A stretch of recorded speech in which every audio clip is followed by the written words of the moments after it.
Hello and welcome back to the People's Picks. My name's Cy. Just across from me over here is Ash. As you guys know from the ATF channel, we do the watch-alongs every Saturday night. So if you're tuning in this Saturday, then look, amazing. You're one of our best fans. We love you. If not tuning in, then, get to know. This is going to be super exciting. We're going to be getting today into the People's Pick. So we have a few nominations from fans like you who've actually checked in their videos on who they think are going to be taking the fights tonight. And we're going to run through the entire card from the beginning to the very end. We're going to talk about each fighter and break them down in terms of their style, ability, and what the likelihood is of them taking each of the fights. We'll even show you what we're looking at here on screen as well as we run through it. But look, also bear in mind, if you do want to make it onto our next show, then you can always email in the link in the descriptions below, either for our fan cams after the big watch-along shows, or for People's Picks as well, getting your submissions in so you can be here with us next time. But Ash, chime on in, man. How you doing? How are things? Keeping well? I'm not too bad, mate. Yeah, I'm good. I'm all good. How are you? You good? Man. Yeah, man. I miss your face. You're going to be up here tomorrow, yeah? Yes, I will be, mate. Yeah. Yeah, exactly. Saturday. Yeah, tomorrow. Back in the hide, and all three of us on screen doing the big pay-per-view event. But you're excited for it. Yes. So what we've got Lewis Garn, Lewis versus Garn. This card is crazy. Oh, we was having a good conversation with Duncan earlier in the week, weren't we? And he was saying, yeah, we did. Yeah, he was saying about the UFC wanting to create ultimately a sort of heavyweight title versus title contender, and this is just in the makings for exactly that, isn't it? It definitely is, mate. Yeah, because obviously Gane's one of them up and coming sort of stars. Obviously he's 9-0 at the moment, so you can imagine if he could beat someone like Derrick Lewis as well. Imagine him emphatically beating him. Like you can just see it. Imagine Gane versus like Ngannou. Oh, how good would that be? I mean, either of these guys up against Ngannou, I would take. But like you can never count out Derrick Lewis. You can never ever count out Derrick Lewis. But even Derrick Lewis versus Ngannou, I know their first fight wasn't that great, but now look at it now, because like Derrick Lewis has got the most knockouts in heavyweight history. Obviously, Ngannou coming off of that knockout win of Stipe Miocic, the fight would be crazy. It's going to be absolute nuts. It's going to be a barn burner of an event from the start to the stop. It will be. Shall we get into the first one on the card? Shall we have a look? This is going to be quite an exciting fight. So earlier this week, we had both Duncan chime in and also Tommy. We'll actually have their handles in description. Feel free to at them at any point and reach out and follow and like these guys. Let's run that clip and see what let's run it, mate. Yo, what's good, guys? My name's Tommy, aka the Fight Game 247, and these are my UFC 265 predictions for the main card. First fight, Song Yadong versus Casey Kenny. Not entirely sure who's going to win this. It could go either way, but I'm leaning more towards Casey Kenny. Good young fighter.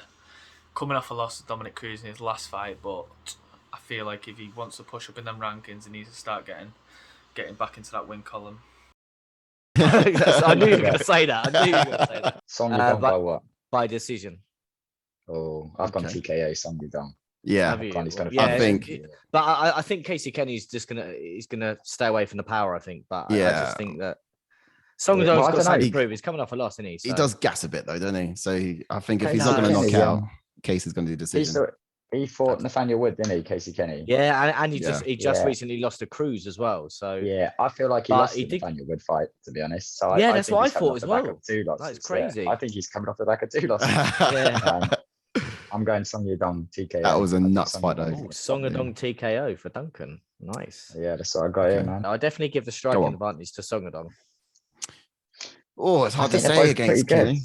Yeah. He had a really good fight with Nathaniel Woods. Nathaniel Wood's a good striker. I think Wood edged it, but it was marginal. It was very marginal. Yeah. I just think Song Yadong seems to have a bit of power in his hands, doesn't he? Yeah, I think he beats him. Yeah. I've gone for a lot of TKOs.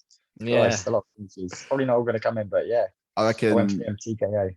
Yeah, Kenny's never been knocked out, if my memory serves me correctly. Is he not?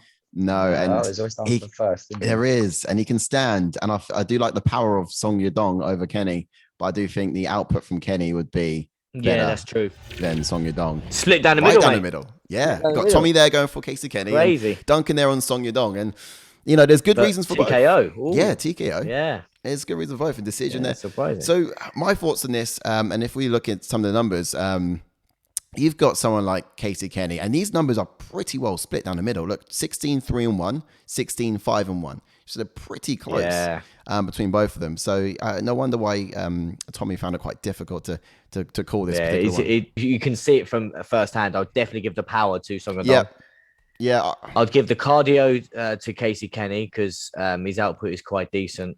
But it just all depends how Song Yadong comes back off, because he's coming off that loss to Kyler Phillips, isn't he? So, and he's there with like 4.81 strikes per minute there, Casey Kenny. Exactly. So you're right. The output is certainly matched up there by the numbers. I would agree with you on that exactly. Power more so for Song Yadong, but output and work ethic, I'll go Casey on that one for sure. I'll definitely give the strength advantage to Song Yadong as well.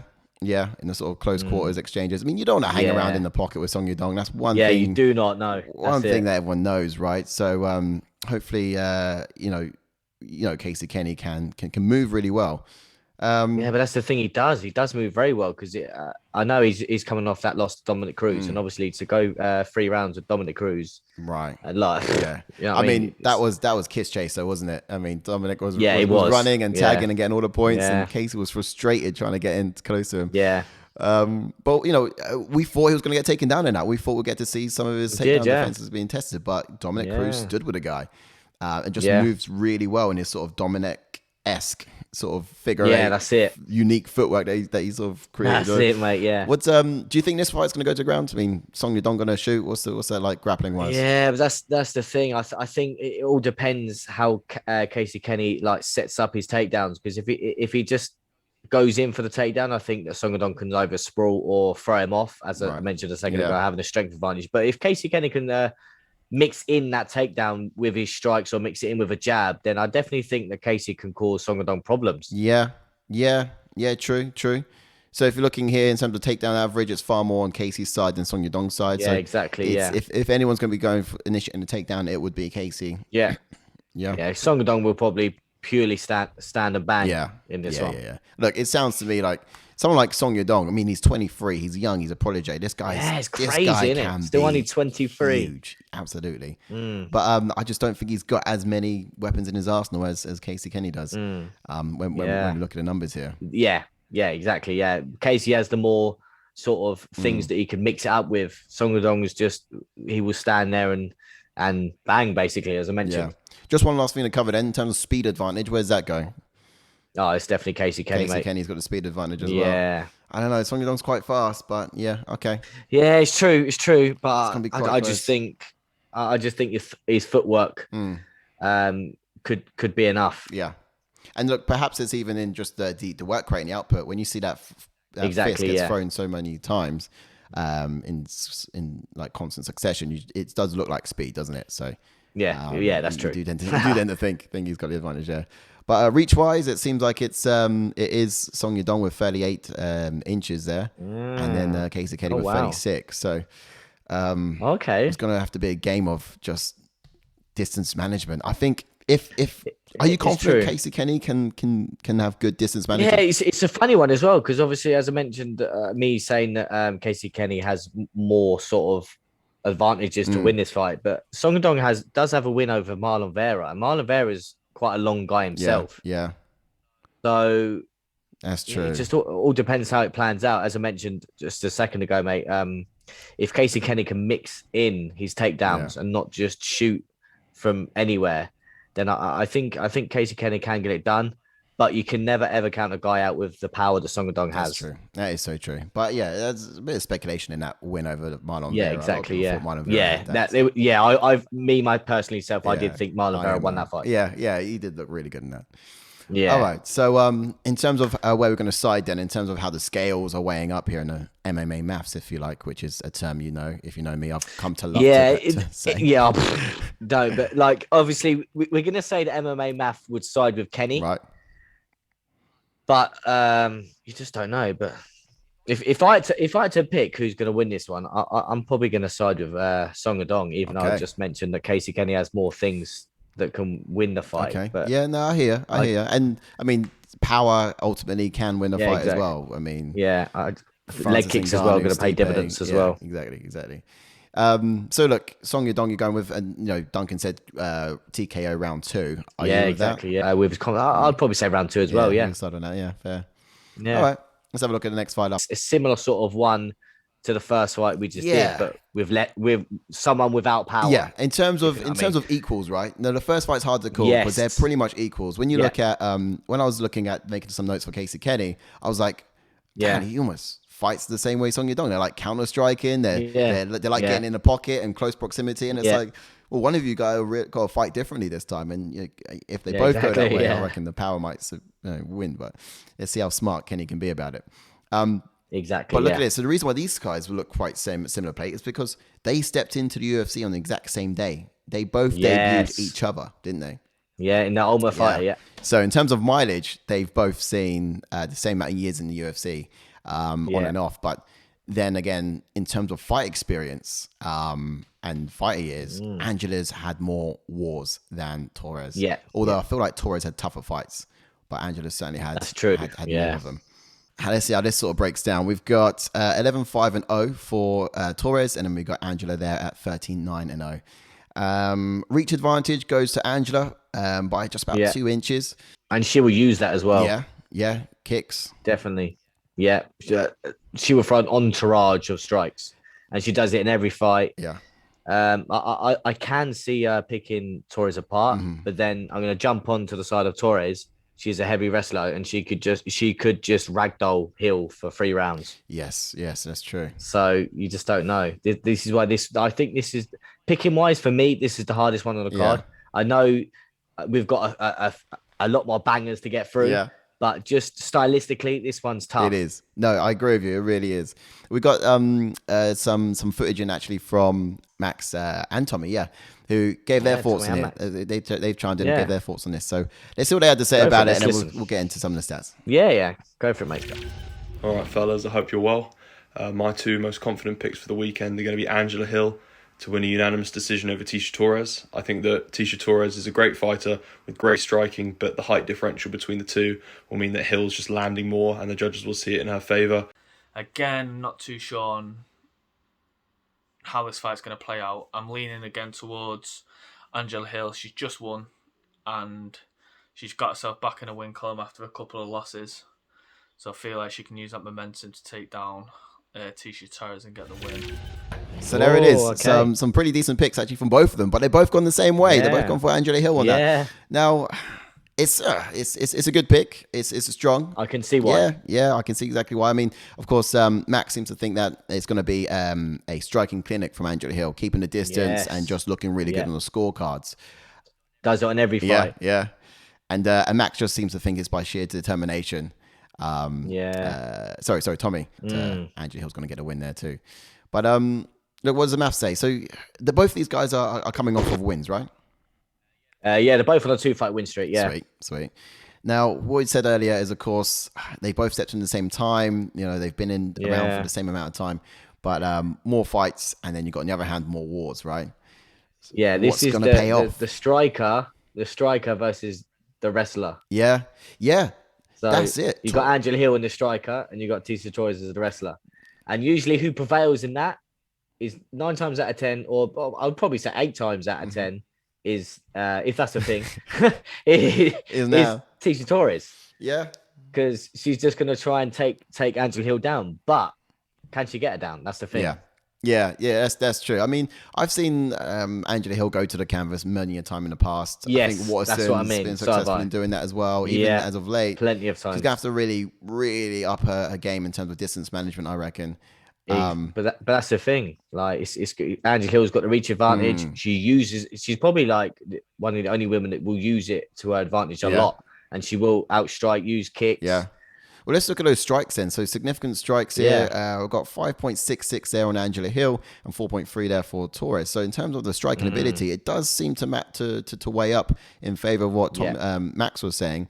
When you look at how Angela Hill's going to be playing this, doing more the striking and the good in cards. Now, of course, Torres is like a little tornado for a reason. She's called that. She just outbursts of violence. Yeah. And if she just gets close to you, then, you know. Yeah, that's it. But everyone's that's the thing. She's got to close that distance. Yeah. So she's got to learn to get in the head of the lead leg and chase. Yeah. So I don't know. How invasive can Angela Hill be? I've seen in some of her fights, she doesn't evade as good as she should do.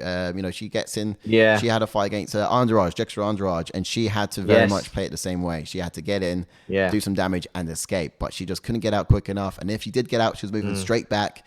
And Andrade, she wasn't moving on side angles and escaping back against the fence. Andrade was sort of laying into her. So it didn't look good when that one unfolded, to be fair. So yeah, that's what I mean. This is why this fight for me is so tough, because Angela Hill not easily can outstrike her, but she's potentially can outstrike Torres. And she's got the movement to get away, use her footwork. But then on the other hand, you've got Torres that can close the distance well. She's shown that, and she can get the takedown. She's shown that, and she's good at controlling her opponents on the mat as well. So she's shown that also. So that's why this fight for me is so tough. Yeah, it's going to be a really hard one to call. Almost on equal standing. Takedown, striking, defensively, it looks just about the same. Looking at the grappling there. It's in favor of Torres, but at the same time, does she use all of it? You don't often see her go down to the mat, do you? That's Torres, what I mean. She likes her hands. I mean. Yeah, that's true. That's true. But if she does try and go for a takedown, I could side with Torres. But what about cardio here? Who's going to get it through the 3 rounds strongly? Angela Hill's definitely got the better cardio. She's got strong. She's had more fights as well, effectively. Yeah. Okay, so who are you going to go with it? Who you going to lock in? My pick is Torres. Torres, yeah. Oh, I know, just sort of like bigged uphill there. But I know. I mean, I like Torres for this one as well, to be fair. That's where I would go with this one if I was picking. Yeah. That's what I'd have to say on it. Let's get next fight on the card up. Michael Chiesa versus Luque. Vicente Luque. Don't. It's going to be good. It's going to be nuts. All right. So, let's get into it. We've got a couple of picks here. So who have we got here talking about this? We've got Duncan. He's got a couple of words to say about Michael Chiesa, Vicente Luque. We've also got Max, who chimed in on this particular one. And we've got Tommy. And Tommy. Yes. All right. So let's see what these boys had to say. Tell us, boys. Tell us. If I had to say my most confident, it's going to sound... One of us is going to look really stupid because I'm going Luque TKO. It's my... I'm going to go Luque TKO. My most confident. Yeah. Sugar. One of us is going to look a bit silly. Sugar. Hopefully it's not me. Zero. Okay. Yeah. Okay. Once this comes out as Saturday night, one of us will be looking silly. How do you think that's going to play out? Like the whole fight itself. What's your reasons to back that up? My reasons to back that up is he's got 11 KOs out of his 20 odd wins. He's 9-1, I think, in his last 10 I saw. And he's out of his last 3 fights, he's TKO'd Randy Brown and Nico Price. And Nico Price doesn't go down easy. I think Chiesa is going to try and get hold of him and grapple him. Chiesa's grappling's great, but that's his best aspect. And Luque's just come off a submission win against Tyron Woodley, who's also a very good grappler. Luque's got some really good leg kicks, but is he going to throw them out in the fight? If he gets taken down with them? I think Chiesa's going to get hold of him early when they're both dry. Yeah. And he's going to maybe win round 1. Yeah. But he's going to take some damage. Round 2, he's going to take more damage. He's either going to get stopped to round 2 or round 3. But that's definitely the aspect for it, because Luque's got more ways to win than Chiesa. Yeah, he does. I think my other pick would probably be another decision, and that'll be Michael Chiesa. I know that Vicente Luque has pretty good takedown defense. I was checking earlier, and it's around in the 60s. But I just think that Chiesa is going to be too strong for him, and he'll hold him down. It may be the case that Luque will wobble him early or very late. But I just back Chiesa to, handle him on the ground and keep out of range enough with the striking. Great fight, really good fight, an exciting fight. I just gotta feel like Chiesa's gonna win this one on a 3-fight win streak. Looking very good. Possibly get a chance to get a title fight if he wins this one. Whoa, okay. Wow. Some really good picks. Crazy. Some really good picks. So we had 2 there for Chiesa. Yeah. And then it was Duncan who went with... And then Duncan's gone for the bold TKO of Vicente Luque. Crazy stuff there. It's going to be a tough one to call. It is. But it like I can see why he's saying that, though. Yeah. I can see why he is, because Vicente Luque is game as fuck. He is. And he's on an impressive streak at the moment as well, walking through contender after contender. And he is, 3-fight win streak is on. Yeah. And as you mentioned there as well, he's actually knocked out the guy of Nico Price, and Nico Price is no slouch. Of course, yeah, absolutely. Nico Price does not go down. Let me tell you. No, he doesn't. He is a zombie. That guy, and he's just such a great spirit as well, isn't he? He's just happy to fight. And obviously, he's so happy. I know, crazy. And then coming off of that submission win off of former champion Tyron Woodley as well. Did not expect that. Crazy. Yeah. I mean, I kind of did. Tyron Woodley was down and out, but again, a former champion, like a legend of sport. The guy, exactly. former, and So yeah, certainly had some more noteworthy fights. And then there's Tommy saying that Vicente Luque, potentially if he wins, he's on for could be next in line for a title shot. Oh yeah, of course he did say that, didn't he? Look, I'll love to see it. I love to see it. I mean, he's got again, both these guys on some impressive streaks. Is it? Yes. 4 win streaks, both apiece. So it's same sort of streak each, and I think they've sort of matched it up perfectly across the whole card. I think if you come off a loss, then your opponents come off one loss as well, and yeah, it looks pretty even. Yeah, Chiesa's on a 4-fight win streak. Even. Yeah. Okay, 4. Yeah, 3 and 4. They all won, but they are 3-0 in the last 3 fights. Yeah. So we've got in the numbers of 27-1 for Vicente Luque, and we've got 18-4-0 for Michael Chiesa. Now, height difference there, you got 6'1", and then you got 5'11". Across the taller guy is Michael Chiesa. Could that have an impact in being able to get the takedown? It's often easier to do it against taller opponents when you're the smaller one. But vice versa can be pretty tricky. And then we've got the reach advantage there. They're pretty evenly split, 75.5 inches. So, yeah, pretty evenly split reach advantage-wise right down the middle. Looking at the mark numbers there for power, you got 55% of people. It would be Vicente Luque all day. Yeah, absolutely. Now, Chiesa's not finished anyone. 0. No. Now, yeah, you're quite excited about Chiesa. What is it you love about this guy? Because, some people can look at him and think he's a boring fighter. Yeah, I just think the pressure that he puts on you as soon as off the bat, it's crazy. Obviously, it's similar style to like Khabib, really, because he would just literally come out of the bat and he's straight in your face, does not give you no time to set up either your kicks, set up your strikes. And I just don't think he will give Luque space to work. Yeah. But I don't think Vicente Luque needs that kind of space to work. Okay. He just will land wherever he needs to land, if you know what I mean. And he's got that power. If all he needs to do is strike 1 or 2 takedown attempts, and I think that could throw Chiesa's confidence a little bit. Okay. Yeah, no, fair point. Okay. To be fair, I could mention again, this is kind of like a striker versus grappler. Like we just had like a striker versus a wrestler again. No, yeah, certainly is. I for some reason I like siding with a wrestler rather than a striker. I'm not sure why. I think that's just like my opinion. Let's have a look at exactly why you say that. So, of course, in terms of significant strikes, 5.74 for Luque and 1.89 for Chiesa. So, yeah, that certainly makes sense. And then that's a big number difference here. Absorbed per minute, 5.78 and then 7.71. So it tells you where they like to spend their time in the octagon, right? Certainly on the ground, absorbing less is Chiesa, and up, on your feet, walking you down, it's Luque. Yes, that's it. And in grappling, of course, 3.6 takedown average for Chiesa and 0.66 for Luque. So that matches up. That is exactly to the narrative: fighter, striker versus grappler. And you think most of the time this goes towards the grappler in these circumstances? Yeah, not always, but like you said, if you're looking at the MMA math, as you like to mention, then it does. But you can never ever count someone out with power. Just like look for example, the perfect example was Curtis Razorblade against Derrick Lewis. Razorblade, every single fight he comes in, he looks to mix in his strikes, and then bosh, you're on your ass on the mat.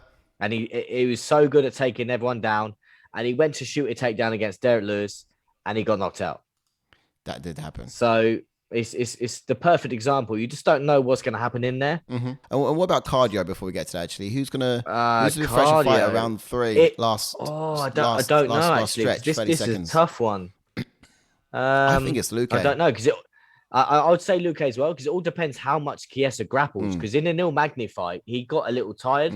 Vicente Luque is strong as well. So if he's up against a fence, Chiesa's going to have to work to get Luque down. Yes. Yeah. That's where it could pay dividends on the hand of Chiesa, because he could get tired. But if I have to pick, I would side with Michael Chiesa in this one. Yeah.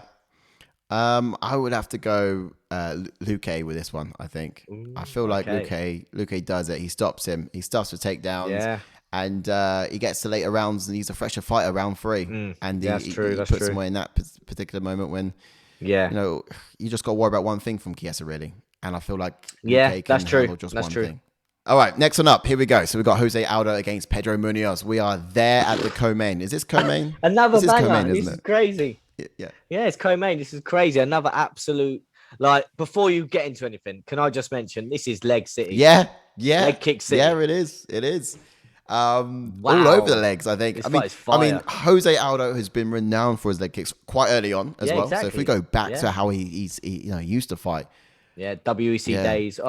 Let me just tell you, if you want to watch a fight, and you guys, if you're watching fights on Aldo and how he used to be, the best fight to check up would be Jose Aldo, Uriah Faber. You're right. Yeah. Uriah Faber. Poor legs. Oh, poor legs. I know, he just really couldn't deal with him. He couldn't deal with him.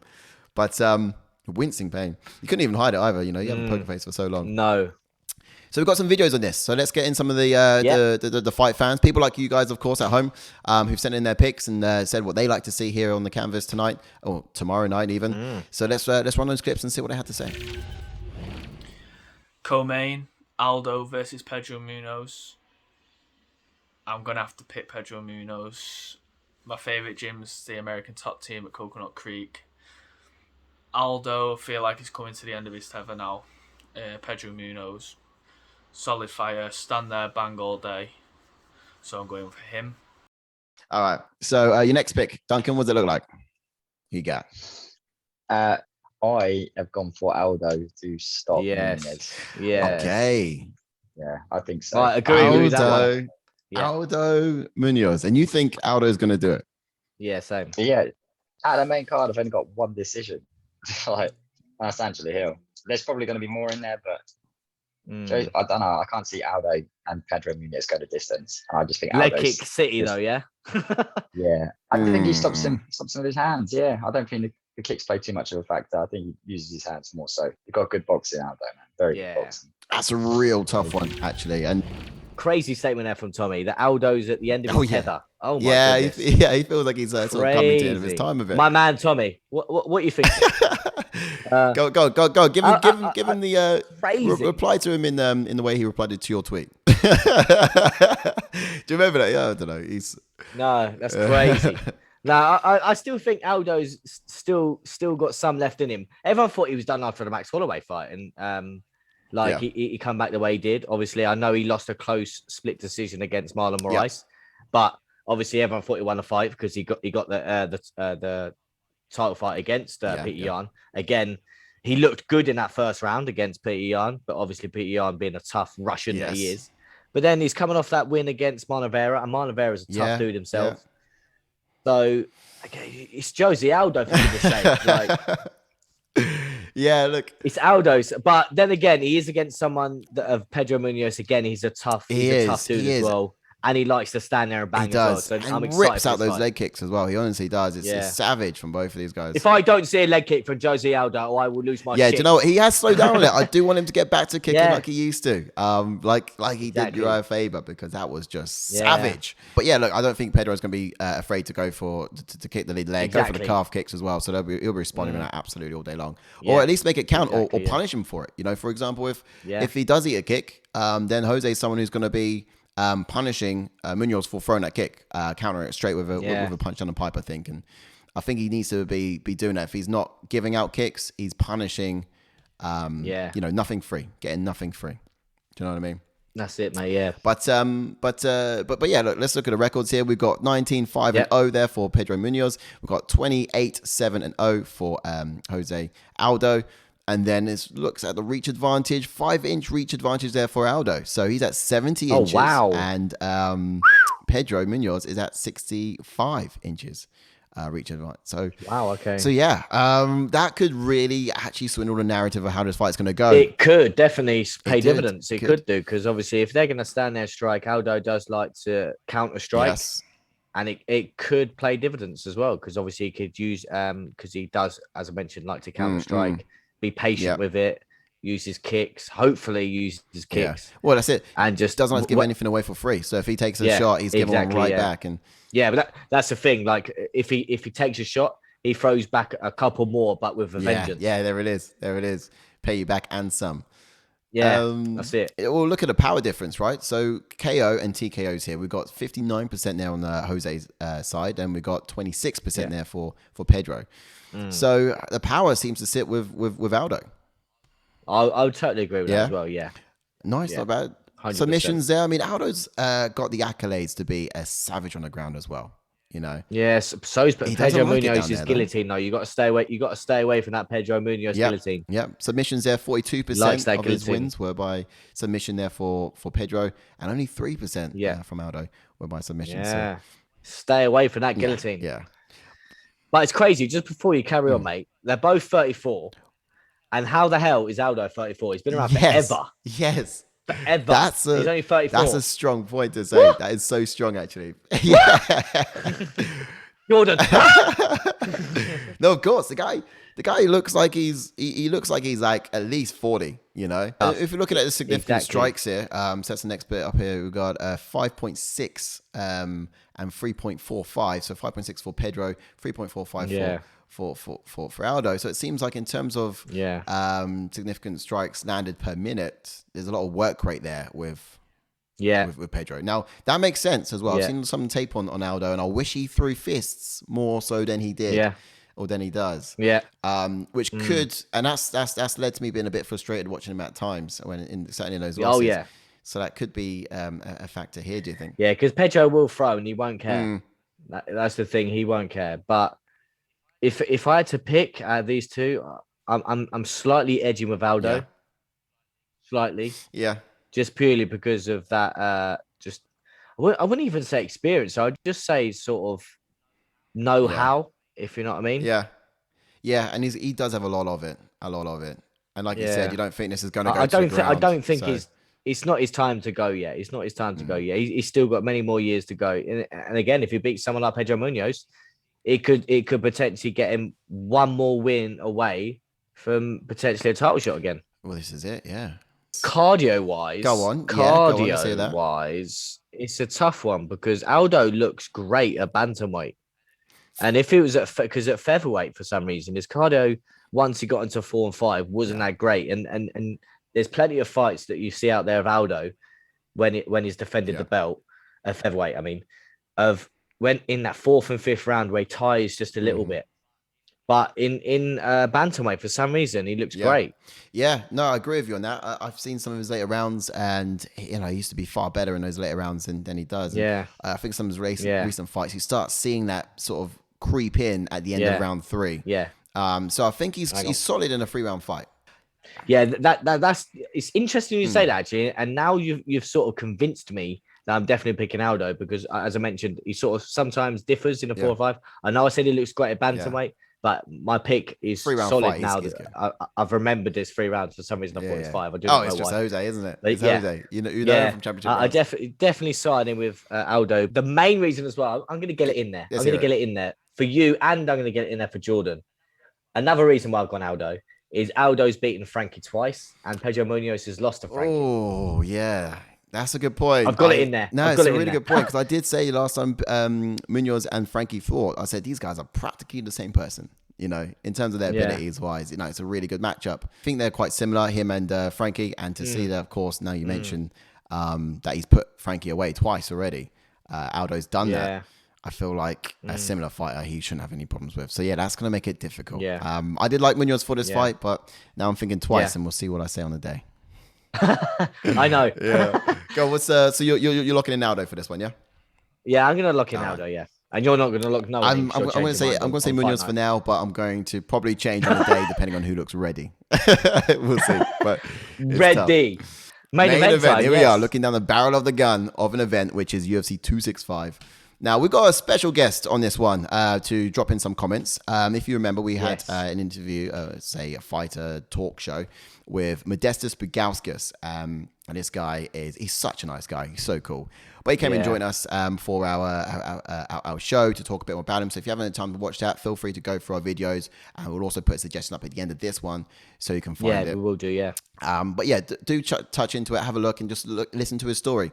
But he's got some picks for tonight as well. So he's got some things to say. We've also got Duncan with some thought series chiming in. And then finally as well, we do have Tommy as well with a couple of thoughts for tonight's fight. So let's roll those clips. UFC 265 is around the corner. And now, of course, there's been lots of conversation there around who's going to be taking 265. Was it going to be Francis Ngannou? Was it going to be against Derrick Lewis? We had all hoped for it, but what actually come out in recent news, of course, is Garn is stepping up and going to be fighting for the interim title against Derrick Lewis, UFC 265. So what's your predictions on it? I mean, how do you think it's going to play out? Do you think someone's going to have a clear advantage? Do you think it's going to go one way or the other? And how are you calling it? What round if it doesn't go decision? Yeah. So I mean, CIRYL Gane has or Garn, sorry. I think he's got a lot better movement.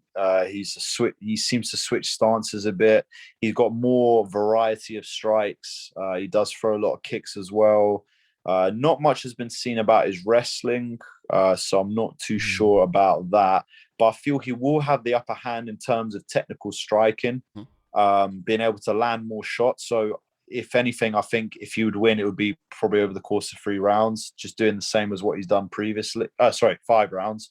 But Derrick Lewis is known to have that one bomb power, that, that crazy, steamrolling truck shot that can come out of nowhere. Do you know what I mean? So in all honesty, I feel if it goes to decision, I reckon Garn will probably take it, because tactically he'll fight the correct fight in order just to get the points in, get the shots landed. But if it was to win by stoppage, I think Lewis would have it by knockout, because he lands one of those big meteoric strikes on anyone. It's going to put anyone down, no matter who it is. I mean, Volkov, massive guy, just freaking tumbled him like folding him up like a chair. So I think that's where Lewis will have the upper hand. Is that one shot power to be able to. If he gets in close range with Garn, I mean, it's a bigger cage, so Garn will have more space to move. Yeah. Garn seems to have quite decent ground skills as well. So in all the other areas, it seems like Garn maybe has more of a varied skill set. But I feel if Garn wins, it'll be by decision. If Lewis wins, it'll be by knockout. So that's what I would say. Yeah, that's a fair assessment. I've gone for surprise. I didn't know who would be the favourite, so I had a quick look on Bet365. Yeah. And I didn't realize Lewis was such a massive underdog. I went for Lewis. Yeah. I think he's going to spoil the party. I really do. But that's the thing. I'm going to twist on what you just said there as well, because obviously I don't like the disrespect that CIRYL Gane's getting. I don't like it because everyone's calling him a boring fighter. He's just that talented that he's been able to sort of outstrike his opponents. But I think because people, I honestly do think that the Gane is going to knock Lewis out. I don't know why. I've got a feeling. I don't know why. I don't know why. Because everyone's moaning about him. He's just going to come out and starch. Derrick Lewis versus CIRYL Gane. Derrick Lewis takes this for me. Knockout. Uses experience. Uses his power. Comes through. Gets the dub. Let's go. We're back, and man, that was again. It's always good to see and hear from Modestus. Yeah. So everyone's got some pretty interesting picks. So we've got Modestus on Garn, right? Then we've got Duncan, who's gone for Derrick Lewis, and then we've got Tommy, who's also gone Derrick Lewis as well. Yeah, but you can never count out Lewis. That's what I mean. That's a good point. I can see why. Again, you can see why most people could go for Lewis in this one. He is just a beast, and he's got that power, and he can stop you. So obviously, of course, these guys, Duncan, Tommy, they think that Derrick Lewis is going to stop the fight. How often has Derrick Lewis got to later rounds, though? Championship rounds, we're talking 4, 5. Has he seen them often? Championship rounds? No. He hasn't. And of course, no. CIRYL Gane, in terms of cardio-wise, he looks quite good, fit, healthy to favour in those later rounds. Derrick Lewis is the kind of guy that would kick you in the balls at round 3, catch his breath and carry on. Get 5 minutes so you get to chill out. That's it. But look, let's get into the numbers. So we got Derrick Lewis here with an impressive 25-7-0. Then we've got CIRYL Gane with a clean and crisp 9. Yeah. So look, looking at that, we know who's got the experience, who's been in UFC for longer, and we know who's getting on everyone's nerves because no one can stop him. Right? Yeah. Now I love CIRYL Gane. Crazy. What's his stick? There's a lot of people give some stick again. Yeah, it's crazy. And I've been seeing it I posted on myself on Twitter, the amount of hate this guy gets. I'm not sure why, because Like, just because he's a heavyweight, Yeah. people think, oh, he needs to knock people out. The guy is that talented. He can just go 5 rounds with people and outstrike you. We just had a conversation with Duncan as well. And even he was saying that, like, we mentioned it basically sparred. Yeah. Volkov Yeah. Made and easy won. work of Like, what we thought was going to be it's crazy. good challenge. The best round that Volkov had was Yeah. round 1. And I thought that was close, but the judges gave it all 5 rounds to Gane. And the guy does make it. That's why he's so talented. Like in one of it, I think it was his second fight in the UFC. He was winning the fight all 3 rounds, and he was about to knock the guy out, and he goes for a heel hook. Like, who does that? Like, what heavyweight will drop for a heel hook if they're about to knock someone out? Like, the guy is so talented. You can see it. Like, I think they're just being a bit. I don't know what's the word to use, because, like, just because he's a heavyweight, he needs to knock people out. But they hate the fact that someone's come along that's so perfect. Exactly. That's what I mean. The guy can outstrike anyone. He's got the cardio. We've seen that. Crazy. He's got his movement as well. He moves like a lightweight, honestly. Exactly. That's what I mean. Even. Well, when do you see a heavyweight bounce on the balls of his feet? Like, come on. Come on. For that long as well, he still have the cardio advantage, like with all that movement and all that expelled energy. Exactly. It's nuts. One thing that surprised me about this matchup, though, I thought that Garn would be the taller one, but they're both pretty much the same height, 6'4" and 6'3". Really? Yeah. I mean, Derrick Lewis is quite tall. Okay. That's interesting. Reach advantage, though, 79 inches for Derrick Lewis, of course, and that's 81 inches for Cyril Garn. Ooh, yeah, and he will use that as well. Yeah, he will definitely use every bit of that, I'm sure. And it's going to be important as well. He needs to keep it away from Derrick Lewis's power. Needs to stay away from that power. Let's look at these numbers here. So 80% of Derrick Lewis's wins are by knockout, and as we know, that's just all he knows how to do, this guy. And then 30% for Garn. There, significant strikes here. Then, so as you can imagine, 5.3 for Cyril Garn, and then 2.59 for Derrick Lewis. So when you're looking at that significant striking, it is absolutely Garn who runs away with it. He has the higher work rate. He pumps that fist out, that jab out there. Constantly, and it looks good on scorecards. Exactly. I guess grappling, either of these guys, the advantage does fall again on Cyril Garn's side, 0.82. Submissions as well. Submissions there too. Yeah, look, it's takedown. I don't think the Gane's going to go for a takedown at all, but. No, you're right. The stats are there anyway. I don't think Derrick Lewis is going to go for a takedown at all. No, the not defense at all. of Cyril Garn at the moment is held up at 100% in that area. But and submissions, of course, 0.33 for Cyril Garn and nothing there for. Yeah. So look, I think Cyril Garn's got more things working for him. You know, if you're looking at the numbers, it's tallying up. He's got he's a bit more dynamic. You know, he can operate in different areas, and he can do a lot more. Perfect word to use. 100%. And then you got Derrick Lewis with power. Now look, the sense of tonight's picks has really sided with power so far, hasn't it? It has, really has. It has. This is where I change. Will you side with power again? No. So where we go? I'm siding with Gane, and I'm 100% confident in this one as well. I think I'm not sure if I mentioned about my most confident pick, but for some reason I am so confident on Gane. But people think I may go Gane's decision. I think Gane can get Derrick Lewis out there. I don't know why. I've got a feeling, and when you have that feeling, you've just got to side with it. You've just got to stick with it. And I just think that with all the stick and everything, it'd just be a perfect end to it. And knocking out someone like Derrick Lewis or TKO and him, crazy. I just think the Gane can get him out there inside 3 rounds. Really? In 3? Knockout. Garn. Yeah. Cyril Garn. This is going out there. Wow. It's That's out strong. there. That is so strong. I mean, that would be a massive middle finger to the UFC and everyone actually, in fact, who thought that he just didn't have that in him, that he's just such a boring fighting and just sees everything out to decision.